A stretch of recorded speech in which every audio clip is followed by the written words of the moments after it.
BFM Business, Intégral Placement, la vie IMO. Avec ce marché immobilier en effet qu'on évoque jour après jour pour vous permettre d'investir au mieux, là où il faut et surtout dans le meilleur timing. Cette question qui se pose d'ailleurs à chacun d'entre nous, qu'on se pose à un moment ou à un autre de notre vie, a-t-on plus intérêt à rester locataire ou à devenir propriétaire? Beaucoup choisissent de devenir propriétaire, mais est-ce forcément le meilleur choix? On va s'interroger, quitte à remettre en cause des idées reçues, avec Jean-Marc Le Prado, le président d'Enola. Il vient de nous rejoindre sur le plateau. Bonjour Jean-Marc. Bonjour. Est-ce qu'il vaut mieux être propriétaire donc de sa résidence principale ou est-ce qu'il vaut mieux en être locataire? Vaste question.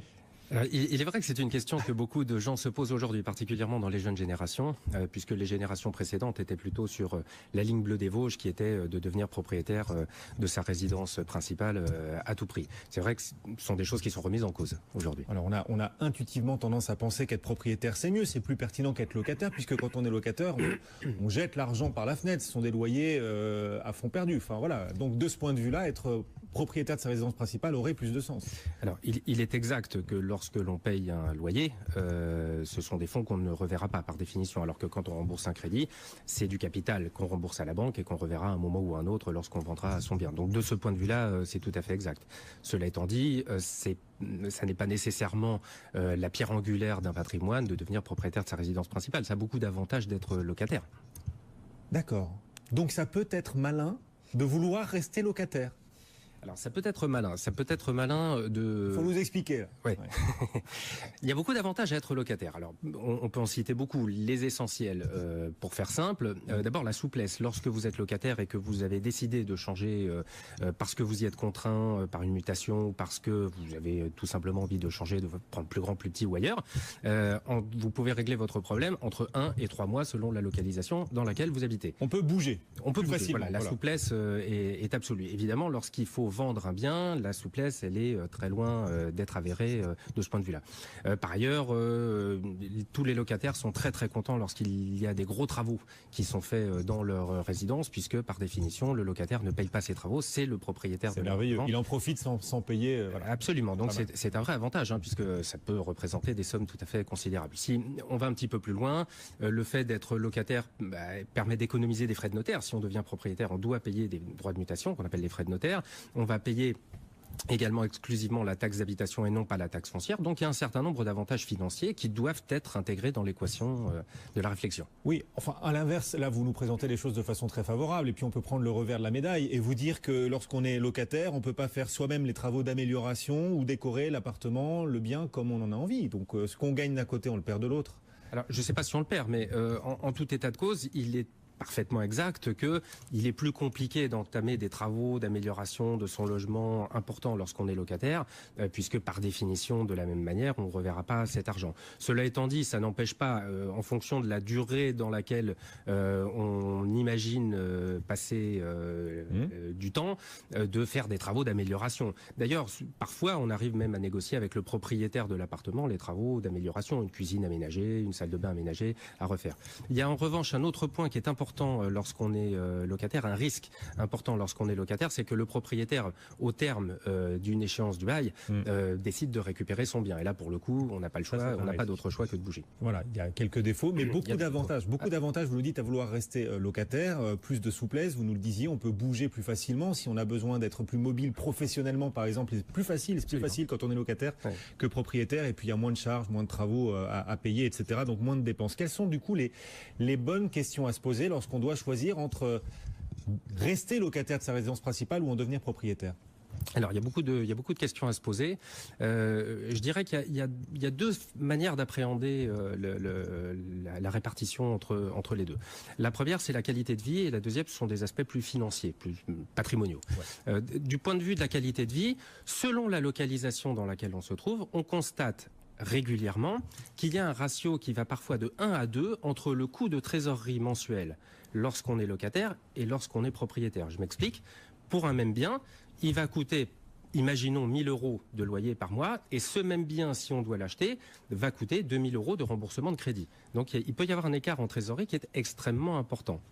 Ça veut dire, dans un même ordre d'idée, que l'on peut accéder avec une même trésorerie à un bien qui peut être potentiellement deux fois plus grand ou 2 fois plus agréable en étant locataire qu'en étant propriétaire. D'accord. On est locataire d'un bien de meilleure qualité souvent que si on choisissait de devenir propriétaire. Pour le même prix, pour la même mensualité, en tout cas le même remboursement ou loyer chaque mois. Absolument. On va vivre dans des conditions bien plus agréables. Pour la même trésorerie dépensée. Donc, ce qui fait que on peut imaginer également que ce surcoût lié au fait d'être locataire, puisqu'on ne reverra pas son argent, rémunère également un aspect positif de la vie, qui est de rentrer chez soi dans un endroit plus agréable en tant que locataire qu'en tant que propriétaire. Bon, alors on imagine que cette question, vouloir rester locataire ou choisir de devenir propriétaire, cette question on se la pose avec des critères différents, ou en tout cas on trouvera les réponses différentes selon l'endroit où on vit, dans une grande métropole, à la campagne, etc., etc. Voilà, vous avez parfaitement raison. En fait, ce raisonnement-là est surtout valide dans les grandes métropoles françaises.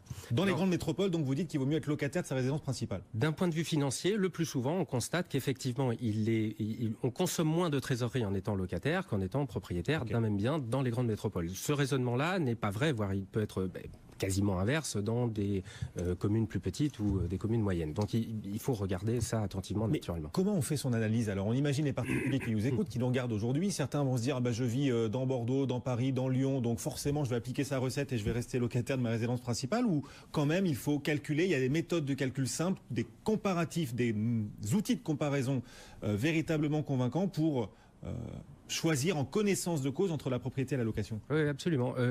Moi, il y a une méthode que j'aime bien, c'est de faire son premier plan de financement comme si on allait devenir propriétaire.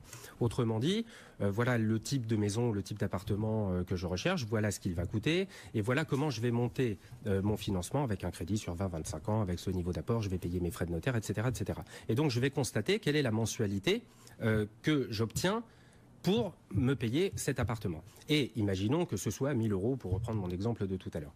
Et en parallèle, je vais regarder dans la même commune quel est le produit que je peux obtenir avec un loyer de mensualité équivalente. Si la réponse à cette question c'est j'ai très exactement le même produit, c'est une information qui est intéressante. Si la réponse à cette question c'est j'ai un appartement qui est 2 fois plus grand ou qui est 2 fois plus sympa si je suis à Bordeaux qui donne sur la place des Quinconces plutôt que de donner dans la grande banlieue de Bordeaux, c'est une autre information intéressante à prendre en compte. Je dis pas qu'il faut l'arbitrer nécessairement, mais en tout cas il faut en avoir conscience. En fait, la bonne idée, si on va au bout de votre raisonnement, la bonne idée quand on vit dans des grandes agglomérations par exemple, c'est d'être locataire de sa résidence principale dans le centre-ville, profiter ainsi du bien-être du centre-ville, de la grande agglo, c'est toujours très sympa, on est d'accord, avec les transports, les commodités, etc. Donc être locataire là, pour vivre dans un bien plutôt confortable, avec des loyers qui seront pas trop élevés, en tout cas moins que si on avait acheté au même endroit, et devenir en revanche propriétaire d'un bien dans un lieu un peu moins confortable, c'est ça? C'est-à-dire être locataire de sa résidence principale, mais propriétaire d'une résidence secondaire? Alors, en effet, ce raisonnement-là, il est vraiment parfaitement valide. Il est d'ailleurs partagé par beaucoup d'investisseurs en immobilier qui préfèrent opter pour être locataires de leur résidence principale. Pour la raison suivante. Imaginons que le budget mensuel immobilier d'un ménage ou d'une personne soit de 2 000 €. Oui. Pour 2 000 €, on peut être propriétaire de sa résidence principale ou on peut être locataire de ce même bien pour 1 000 €.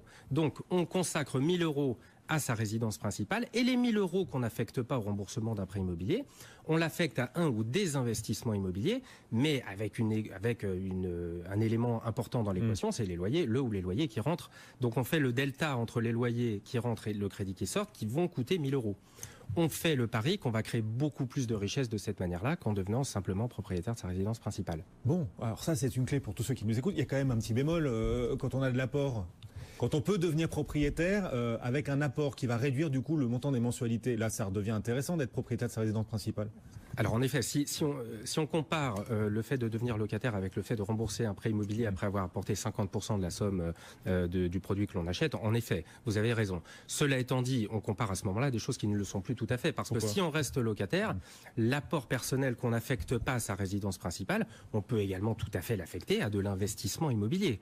Et dans ce cas-là, faire des investissements immobiliers beaucoup plus importants que ce qu'on aurait fait sans aucun apport personnel. D'accord. Donc si on va jusqu'au bout du raisonnement, il reste valide, y compris lorsqu'in a un apport personnel. Mais je vais vous poser une question perso. Vous êtes propriétaire de votre résidence principale ou vous en êtes locataire? Alors, je me suis appliqué ce qui me semble être un bon conseil depuis très longtemps. J'ai toujours été locataire de ma résidence principale. Et en effet, j'applique ce raisonnement puisque je fais évidemment de l'investissement immobilier par ailleurs. Vous êtes propriétaire de résidence secondaire. Il fait ce qu'il dit ce qu'il fait. Bon. J'essaye. Bon, pour terminer, du coup, si on devait résumer les questions fondamentales qu'on doit se poser avant de choisir entre la location et la propriété, Jean-Marc? Alors, il y a beaucoup de questions qu'on doit se poser. Je pense qu'il y en a 2 ou 3 qui sont absolument essentielles. La première, c'est est-ce que je vais rester très longtemps dans ma résidence principale ou pas? Plus on a l'idée de rester longtemps dans une résidence principale, plus il y aura d'avantages à devenir propriétaire par rapport à locataire. Deuxièmement, il faut faire l'exercice, évidemment, de savoir si la résidence principale va coûter plus ou moins en crédit ou en loyer, puisque par définition, si vous avez exactement le même niveau de prestation dans les 2 cas, il vaut mieux vraisemblablement devenir propriétaire. Par ailleurs, il y a un point malgré tout qui est important, c'est que il faut être dans l'optique de faire de l'investissement, c'est-à-dire de consacrer sa trésorerie à de l'investissement immobilier, avec toutes les conséquences agréables et désagréables liées à l'investissement immobilier. Si on fait partie des gens qui se disent je vais faire un achat immobilier dans ma vie et ça sera le seul, Oui. voilà, il vaut vraisemblablement mieux devenir propriétaire de sa résidence principale. Voilà, et si vous faites du locatif, en revanche, vous aurez en effet la gestion et ça, bien sûr, c'est peut-être plus chronophage. Avec toutes les contraintes liées à cela. Jean-Marc Le Prado, le président du groupe du cabinet Enola, régulièrement avec nous sur BFM Business dans Intégral Placement. Merci Jean-Marc, bon retour et vive la location alors. Dommage que Marie de Cœur de Roi soit pas là parce qu'elle est très location attitude, Marie. Oui. Donc elle aurait aimé vous écouter, mais on lui dira, on l'orientera vers le replay de l'émission. Vous savez, Parfait. vous pouvez écouter, réécouter chaque interview sur notre replay sur notre site bfmbusiness.com. Bon retour.